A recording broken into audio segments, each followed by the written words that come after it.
I just finished testifying in front of the House Oversight Committee. I did it for two reasons. First, I love my country, including our Constitution.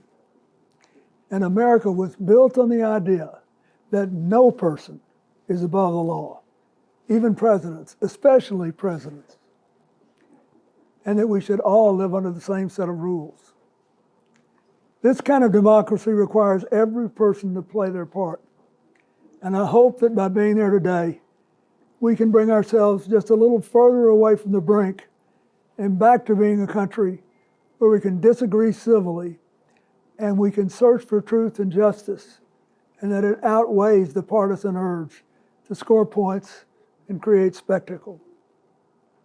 The second reason I was there is that the girls and women whose lives Jeffrey Epstein destroyed deserve not just justice, but healing.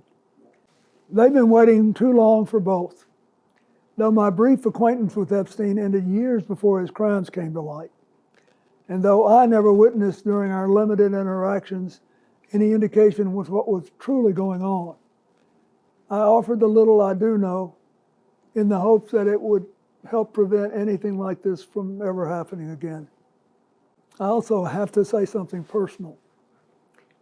Republicans made Hillary testify yesterday, and she had nothing to do with Jeffrey Epstein, nothing.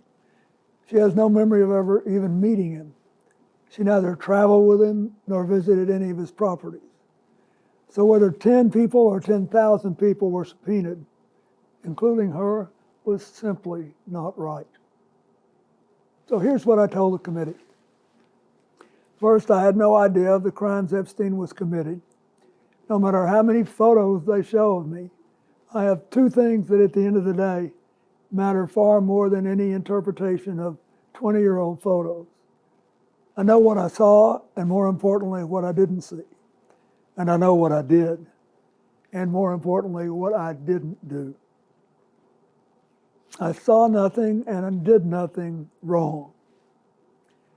As someone who grew up in a home with domestic violence, not only would I not have flown on his plane if I had any inkling of what he was doing, I would have turned him in myself and led the call for justice for his crimes, not the sweetheart deal that we got. But even with 20/20 hindsight, I saw nothing that ever gave me real pause. We're only here today because Epstein hid it from everyone so well for so long. And by the time it came to light with his 2008 guilty plea, I had long stopped associating with it.